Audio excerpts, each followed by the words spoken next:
A kú déédé àsìkò yìí, kókó inú ìwé ìròyìn la mú wá fún yín láti inú àwọn ìwé ìròyìn ilẹ̀ Nàìjíríà. Orúkọ tèmi ni Ọmágbémisọ́lá Ọmọlọ́rọ̀mádé.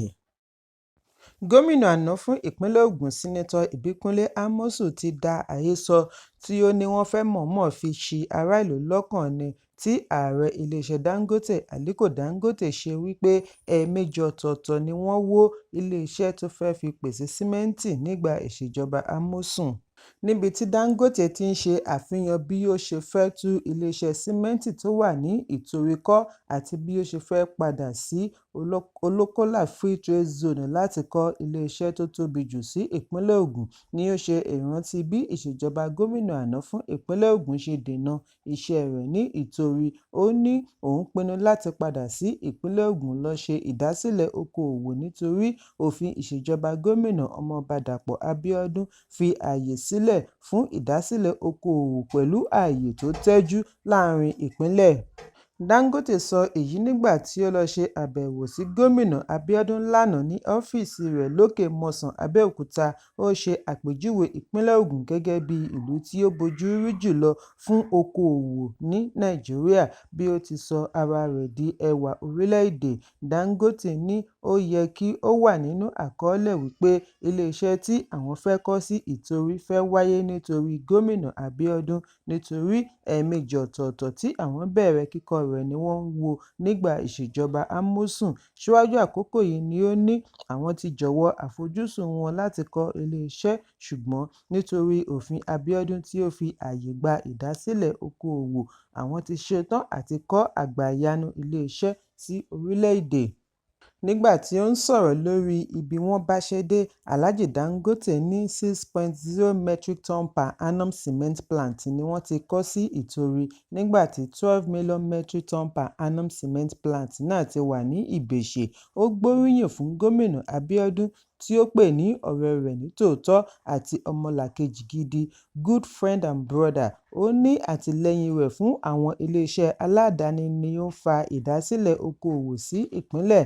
Bákan náà ni ó gbóríyìn fún àwọn adarí, ọba àti ará ìlú Ìtorí fún àtìlẹ́yìn wọn tí ó mú iṣẹ́ wọn tètè gbéra.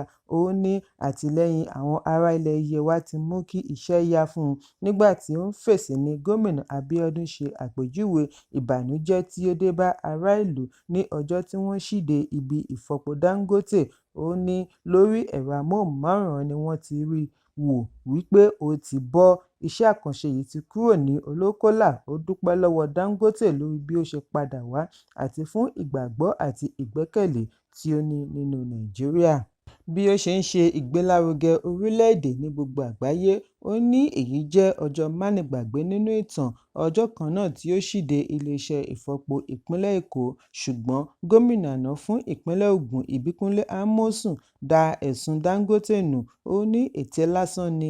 Nínú àtẹ̀jáde tí amúgbálẹ́gbẹ̀ẹ́ rẹ̀ Lánrè Akínwálé bu ọwọ́ lù ni Amósùn ti tako Dangote kí ó pèsè ìwé àṣẹ tí wọ́n fún un láti fi ṣe àgbékalẹ̀ iléeṣẹ́ símẹ́ǹtì tí ó ní wọ́n wó. Amósùn ní ìjọba rẹ̀ ní ìgbàgbọ́ wípé òfin ìjọba méjì ò lè múlẹ̀ láàrin ìpínlẹ̀. Èyí túmọ̀ sí wípé Dangote ò lè ṣiṣẹ́ tàpá sí ìlànà òfin bí àwọn ṣe ń retí èsì rẹ̀. Àwọn fẹ́ kí ará ìlú mọ̀ wípé gbogbo ènìyàn kọ́ ni wọ́n lè kàn lábùkù, àwọn ò sì ní ṣe ohun tí ó tàpá sí òfin. Ẹ̀kúnrẹ́rẹ́ ìròyìn wà nínú ìwé ìròyìn Nigerian Tribune tó jáde lónìí.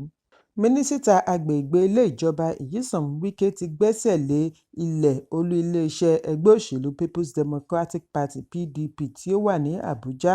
Nínú ìwé àkíyèsí tí Wike fi ránṣẹ́ ni ó ti ṣàlàyé wípé ẹgbẹ́ òṣèlú yìí kọ̀ láti san owó ilẹ̀ àyálò yìí láti 20 ọdún sẹ́yìn, bẹ̀rẹ̀ láti ọjọ́ 1 oṣù kìíní ọdún 2006 títí di ọjọ́ 1 oṣù kìíní ọdún 2025, pẹ̀lú gbogbo àkíyèsí tí wọ́n fi ránṣẹ́ àti ìwé ìròyìn àti àtẹ̀jáde wípé kí wọ́n san àjẹ́lẹ̀ owó wọn. Mínísítà fi kún un wípé ìjọba yóò tẹ̀síwájú àti gbẹ́sẹ̀ lé ilẹ̀ yìí bí wọn kò bá san gbogbo àjẹ́lẹ̀ gbèsè wọn. Síwájú àkókò yìí ni ìròyìn jẹ jáde wípé Wike bu ọwọ́ lu gbígbẹ́sẹ̀ lé ilẹ̀ 4,794 ní ìlú Àbújá látàrí àìsan owó ilẹ̀ yíyálò tí àpapọ̀ iye rẹ̀ jẹ́ n6.9 bílíọ̀nù láti 40 ọdún sẹ́yìn. Ẹ̀kúnrẹ́rẹ́ ìròyìn wà nínú ìwé ìròyìn Punch tó jáde lónìí.